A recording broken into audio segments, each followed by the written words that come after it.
Welcome to the HCI family of podcasts. We're your source for personal, professional, and organizational growth and development. We share our own original research, explore industry trends, and interview executives and thought leaders from across the globe. Join us for practitioner-oriented content around all things leadership, HR, talent management, organizational development, and change management. Maximize your personal and organizational potential with the HCI family of podcasts.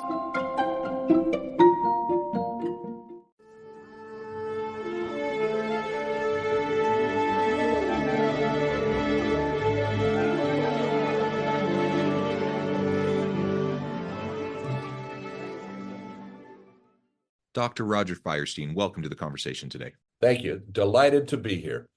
It is a pleasure to be with you. You're joining us from New York. I'm south of Salt Lake City in Utah. And today we're going to be talking about really your latest book, but specifically around deliberate creativity and creative problem solving is the general topic. And we're going to talk about how we can lead to create teams that are more creative and create and develop that problem solving mentality and approach within our teams.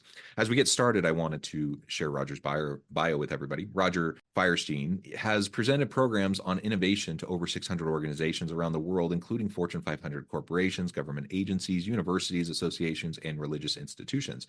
His 9-part series on innovation is available on the Open Sesame e-learning platform, and his latest book includes Solve the Real Problem, Why Didn't I Think of That? And Create in a Flash. He is an associate professor emeritus at the Center for Applied Imagination at Buffalo State University, president of Innovation Resources, Inc., and a founding member of the Buffalo Society for Creativity in the Medical Education area, and guest lecturer at the Jacobs School of Medicine and Biomedical Sciences at the University of Buffalo. Tremendous background. I could go on and on, but I'm going to pause there, Roger. Anything else you would like to highlight by way of your background or personal context before we dive on in? That's just fine. That's fine. It's so delighted to have a lot of fun doing all of that stuff. Perfect, John. Perfect. Okay. Well, very good. Yeah. Why don't we start off, if you could just kind of frame up for us, whenever I'm talking to an author who's written books or a book, that's a labor of love. It's a hard thing to do. Yes, it is. Why this book? Why now? What if you were to distill like the main core of like why this is so important? What would that be? John, I really appreciate you asking that question. My 6th book, Create in a Flash, A Leader's Recipe for Breakthrough Innovation, came out in 2019. And it began to catch on. And one day I got a call from an individual that said, I'd like to meet with you. And I had a meeting with this gentleman, and his name is Dr. Ken Snyder. He's a brain surgeon and an engineer at the Jacobs School of Medicine here in Buffalo. He came in with a book, and authors love this. The book was dog-eared, and there was markings and all this kind of stuff.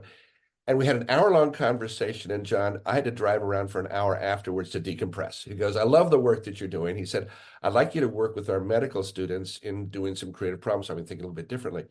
And I'd like you to kind of focus in the area of finding what the real problem is, because oftentimes we don't know what the problem is, we misdiagnose. And so can you give our medical students some tools for that? So I started to work with his neurosurgery residents. I started to work with first-year students, really focusing on the area of finding out what the real problem is. Because the first part of creative problem solving is let's find what the real problem is, because it doesn't make any sense to generate lots of ideas for solving the wrong problem. So let's search for the real problems. Okay, so I began to do this work with him. And then I got a call from a friend who works for Strategic Command out of Omaha, Nebraska at Offutt Air Force Base out your way. And she said, I'd like you to come out. I'd like you to work with my people because they don't know how to define problems. I said, wait just a second. You folks are in charge of cybersecurity and nuclear security for all of North America. Why are you having me come in to help you folks figure out what problems are? And they said, we're in a command and control environment. So oftentimes what the admiral, what the general thinks is the problem, and it goes all the way down the ranks. And we don't spend the time figuring out what the real problem is. So this is September of 2021. And John, when a book begins, it begins with sort of a thread, and there's a feeling around it. And then it sort of nags at you, because when I did Create in a Flash, my 6th book, I thought I was done. We put everything in that, a whole lot of love, a whole lot of effort into it. And it worked very well. So I thought I was done. And this is sort of nagging at me. And so I began to work on Solve the Real Problem. And in the book, what we do is we interview people from business, manufacturing, medicine, education, agriculture, and I ask them one question. Give me an example of a problem that you were working on that you found out was not the problem at all. And the folks were wonderful in helping me out working on that, and they gave wonderful responses. And that really forms the basis of the new book, Solve the Real Problem. So it began with a thread, and then it is truly an act of love. And I had wonderful people to work with on this. I have a marvelous editor, Heather Lazikas, an incredible art director, because half of the book is pictures, because we learn visually. We learn not only in text, but we learn in pictures. And books, I believe, should be a work of art. And so I hope this is a work of art. Well, thank you so much for that background. Yeah, it takes a lot to write a great book, and the marketplace is flooded with so many books, a lot of which are just so, and there's a lot of white noise out there. And so really putting your passion in expertise into something like this, I think is powerful, so that it can be shared and spread and disseminated widely, Yes, which is yes, wonderful. With absolutely. that as a Yeah, backdrop, yeah. let's dive on in. And I want to start with a question generally about leadership, because as I framed this up at the beginning, we individually want to be creative. I want to be a good problem solver, Sure. but I can only do so much by myself. So anytime I'm trying to tackle the biggest challenges, problems that are out there and have the most creative responses, I'm going to have to do it with people. Yeah. You're going to have to collaborate. You're going to have to get buy-in from people, and that requires leadership. And so let's start with this leadership question.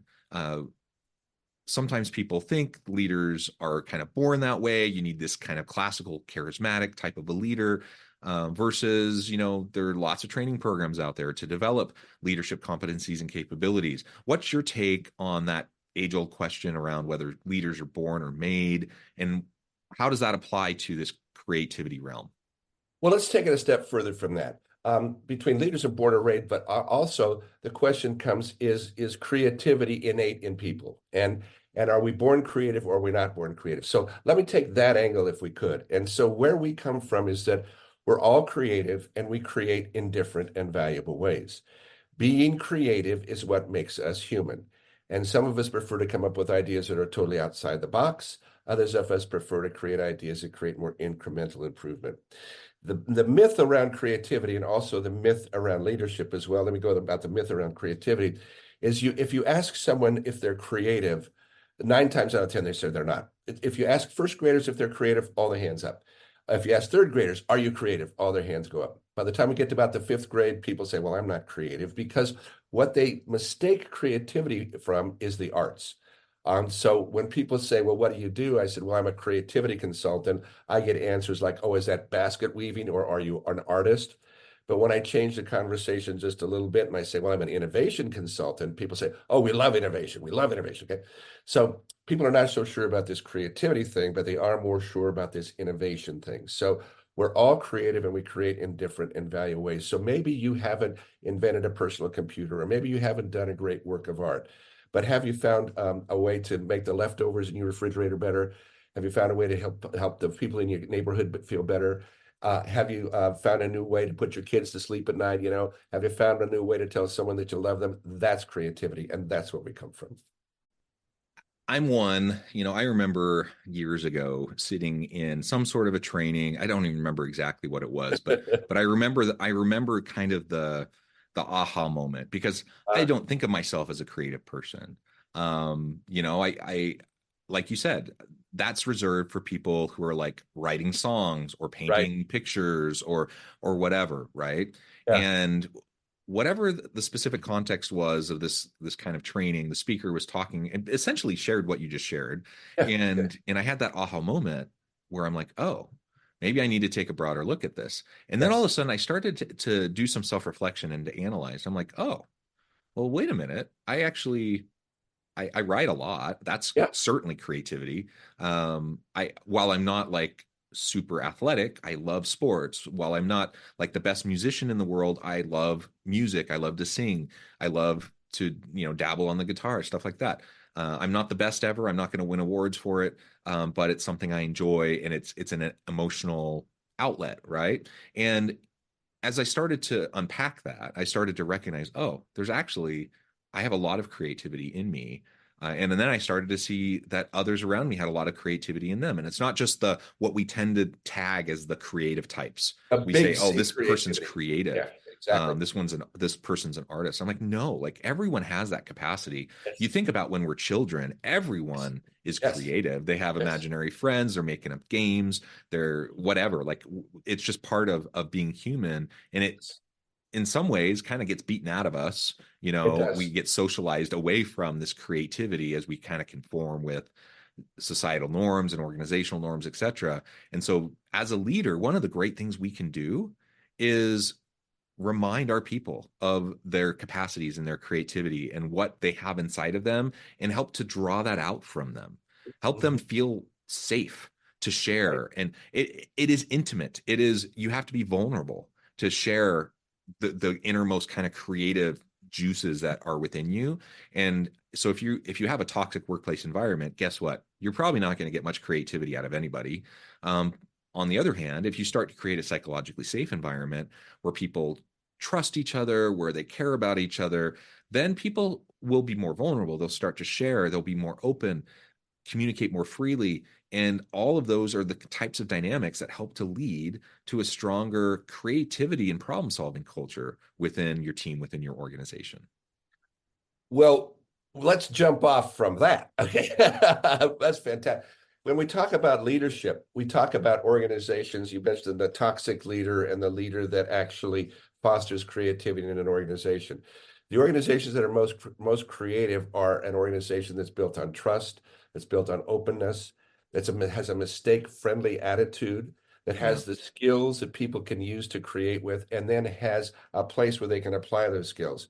So you can train people in creative problem solving, great, but they need to apply those skills to something that's relevant. And that's why the book is focused on solving the real problem. Because when you solve relevant problems creatively, that builds and that builds and that builds and that builds and that builds. And so that makes an environment extremely creative, and it builds on itself. A couple other things you talked about, how playing guitar and all those things are creative acts. Yes, the eminent psychologist Abraham Maslow said, a first-rate soup is better than a fourth-rate painting. A first-rate soup is better than a fourth-rate painting. So it doesn't matter what medium you create in. The focus is, are you putting everything into it? Is it working? Is it valuable for you? And you talked about as being a child when we were coming up with these ideas and stuff. So we like to use a word like creative people are child, or good creative leaders can be childlike, but not childish. And Yeah. so if you can appreciate the ideas in sort of a childlike, open way, it's not a childish way, but a childlike way, you begin to foster that environment for creativity, and people begin to build on their ideas. And you move away from being sort of this leader that's micromanaging everything, but putting it on the responsibility of the people that work for you. You become more of a mentor, a question asker, because if you've done a good job, you've given people the skills that they can apply them to something that's relevant to them. And that's one of the reasons why we did solve the real problem. Yeah. And to just double click on that for a moment, the Yeah. questions, asking questions, Yes. curiosity is at the heart of so much of what creativity is, and Yes. creative problem solving. And again, if you go back to children, what do they do constantly, incessantly? They're Ask asking questions. questions, they're curious, they want to Yes. understand, they want to know. And sometimes it drives a parent crazy because your kid's asking you literally 1,000 questions a day. But we need to foster that creativity. We need to foster question asking. And people, especially in more toxic organizations, but even just kind of more average organizations, a lot of times people don't feel very safe to ask questions because people, some leaders are insecure, and if you ask a question, they feel like you're attacking them or that you're somehow trying to undermine them or something. We need to create environments where curiosity is king, where people can ask questions, where we can ask the why, like 6 levels deep. Why? Just like a kid does. Why? They give you an answer. Well, why that? They give you an Right. answer. Well, why? Just keep on asking why. And then eventually you get to the point where either you have a good reason and a good answer, or you start to realize, oh, maybe we don't actually have to do it that way. Maybe we've only done it this way always because that's just how it's been and that's what people are used to. Yeah. asking questions is so powerful. And again, that's one of those things, as we have kind of socialization towards conformity, that tends to kind of get beaten out of a lot of people, and they're at least more hesitant to ask those types of questions. So let's Yeah. create a curiosity culture. Yes. So just on that, as I was doing work on Solve the Real Problem, I was doing some research on that. And I came across this wonderful book by a fellow named Dr. Stuart Firestien, not related. And the book is called Ignorance, How It Drives Science. And I love this quote. He said, questions are more relevant than answers. Mm, Questions are bigger than answers. One good question can give rise to several layers of answers, can yeah. inspire decade-long searches for solutions, can generate whole new fields of inquiry, and can prompt changes in entrenched thinking. And I love this line. Answers, on the other hand, often end the process. Hmm. Answers, on the other hand, often end the process. And when we talk about asking questions, we ask creative questions. We can talk about those in just a little bit. But one of the things that happens is the problem that we see is the problem that we solve. So back to your point earlier, the key is to see more problems to solve. Now, let's be clear here about what a problem is. Problem is not necessarily a bad thing. A problem is a gap from where we are to where you want to be. And J.P. Guilford, the eminent psychologist, said that solving problems is what helps us grow intellectually. So we solve problems and we grow. I mean, as you're growing, you solve problems and you grow. It's not a bad thing, just a gap from where we are to where we want to be. So, yeah. Yeah, absolutely. Very good. All right. So tell us a little bit more about your Sure. approach to problem solving, creative problem solving, and the kind of the framework and how it works. Be delighted to. So the work that I do is based on about 70 years of research and practice. It originated by the work with Alex Osborne, who is the O in the advertising agency BBDO in Buffalo, New York, which is why I live here now. He invented the brainstorming technique, which is generating lots and lots of ideas, and there's specific guidelines around brainstorming. Let's be very clear here. I'm going to talk with you about a process, but the process has boundaries to it. It has guidelines. It's not just Yeah. willy-nilly. Yeah. And one of the things that oftentimes happens is a brainstorm gets a bad name because people haven't been trained in it. They don't execute it properly. There are specific guidelines to follow when you're brainstorming. But brainstorming is a technique for coming up with ideas. And a technique Osborne found wasn't enough. So we built it into a process. And it's called creative problem solving. And we've evolved that process over the years. So basically, there's 4 steps. First, clarify the problem, generate ideas, develop solutions, and then plan for action. Clarifying the problem is what happens, and what drives this process is you diverge out, come up with lots and lots of ideas or concepts, then you come in and pick the best ones. You got to look at everything out there, pick the best stuff, choose that. So first thing you do, identify a goal you want to work on. What do you want to do in any aspect of your life? Beautiful thing about creative problem solving is it can be applied to anything where you need lots of ideas, where you're not quite sure what the problem is. And you state it like a goal. It would be great if. You Mm, then generate lots of creative questions. And creative questions begin with the words how to, or how might, or in what ways might, or what might be all the. And those questions open your brain up to begin to look for ideas for solving the problem. They don't shut you down. They're what might be all that. So first thing we do is we generate a whole bunch of creative questions. People are oftentimes very uncomfortable with this because they've been taught that the problem that you see is the problem that you solve. You have one problem and you solve it. No, no, no, no, no. We come up with a bunch of creative questions and we choose the best creative question to work on. Once we've done that, we generate lots of ideas for that. We select the best ideas in idea generation. We refine those ideas, and then we develop an action plan. It's a natural process. It's not willy-nilly. It follows a procedure. And the thing about that, within that, though, there is so much room for flexibility. All we're going to do right now is generate creative questions. Now we'll pick the best ones. All we're going to do right now is generate ideas, and we'll pick the best ones. Um, and so that's the nature of the process. So clarify the problem, generate ideas, develop solutions, put together an action plan. yeah, excellent. And we've all been there where we've been in meetings where they say, "Okay, let's brainstorm." Oh God, Um, and at least for me, like 99% of the time that someone says, "Let's brainstorm," it's not actually like the methodology of brainstorming. no, no. Um, Yeah, which then gives it a bad name, right? right. And there's a lot of articles out there that give it a bad name, but they haven't trained people in it. I mean, just think about this. I mean, would you and they just read the instructions. They read the instructions and then try and solve it. Well, could you learn to ride a bicycle by just reading the instructions? Of course not. You need to be trained on it. And so what we do when we do a brainstorming session or an idea generating session, we warm up. We give people something fun to work on, like, how to improve a Mm. bathtub, or zany stuff like how to get an elephant out of a refrigerator, fun stuff like that. Gets the group warmed up, gets them laughing. Then we work on the challenge at hand. So, yeah. Yeah, excellent, excellent. Okay, so let's talk a little bit more now about how to generate this problem solving mindset, this creativity driven problem solving mindset. You identify four different types of mindsets. Can you go into that for us?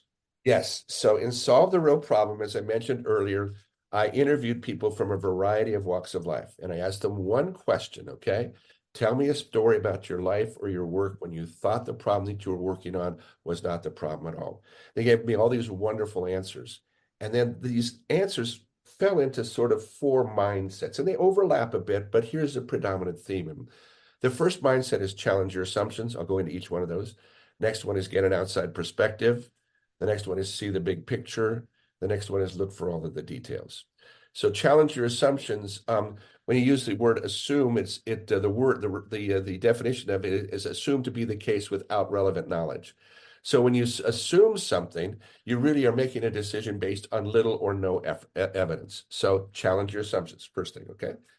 Get an outside perspective. This is a really cool one because oftentimes when I go to work in organizations and I work with groups, they'll say on a technical problem, they'll say, well, we need to have all the technical experts on this. And I'll say, now, wait just a second. If the technical experts haven't solved this, why have more technical experts on this? Because they have the same knowledge that these other folks do. And that's why it's important to bring in people from a different perspective, bring in people that don't know what can't be done. And we do that in one of our products called a breakthrough lab, where we actually have people come in that are trained in creative problem solving, generate ideas on a client's challenge, and then leave, okay? Because they provide that fresh perspective. And in any of our businesses, the best way to get a new idea is to talk to people that aren't in your business. So challenge your assumptions, get an outside perspective, see the big picture. Oftentimes people get so into the details that they don't see the overall picture, what they're trying to solve at all, okay? So zoom out. Okay, what's the problem we really want to solve here? What's the big picture? The opposite of that then is look at all the details. And so, so the thing behind that is just pause, consider all the information first, and then begin to generate some creative questions around that. We use the word see the big picture and look for all of the details as sort of a visual example because it helps you to kind of see the big picture. Okay, I'm going to look up here, look for all the details. I'm going to look right here. But you need to have both. The key is to not get too mired in the details that you don't see the big picture. But knowing that those assumptions are out there, you can use those assumptions to help you to generate more creative questions, more insights about what the real issue is. Well, Roger, I note the time. We've only just barely scratched the surface here. Let's There's talk more. so much more, but I know I need to let you go here soon and get on with your busy day. And thankfully, you have a book, so people can go to it and learn more and get in touch with you and learn more. Before we wrap things up, I wanted to give you a chance to share with the audience how they can connect with you, find out more about your work, your team, where they can find your book, how they can get in touch, and then give us the final word on the topic for today. Yeah, so the book is called Solve the Real Problem, and it's called because what you think is the problem is usually not the problem. You can find it on my website. You can get it through Amazon, Solve the Real Problem. It's also to find out more about me, you go to my website, rogerfirestien.com. And so I'll just spell that out for you, Roger, Firestien.com. On that, we talk about training programs that we do in creativity. We just finished one of those last week. We'll talk about the other books that we have, about the Breakthrough Lab. There's an online course where you can take the course in creative problem solving using Create in a Flash, and we can then you can use that in your life. So, and then I guess the final word would be three things. So, and this goes for trying to set the environment for creativity in your organization as well. I think one of the best way to create the environment for creativity is to solve relevant problems. And so I'd like you to keep this in mind. First, pause. Don't accept your first definition of the problem as the real problem. Pause. Don't accept your first impression of the problem as a real problem. Okay. Second, ask creative questions like how to, or how might, or how might.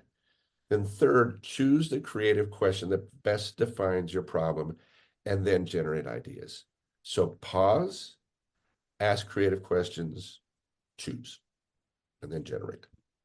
Love it. Roger, thank you so much. This has been a real pleasure. I encourage the audience to reach out, get connected, find out more about what Roger can do for you. Check out the book. And as always, I hope everyone can stay healthy and safe, that you can find meaning and purpose at work each and every day. And I hope you all have a great week.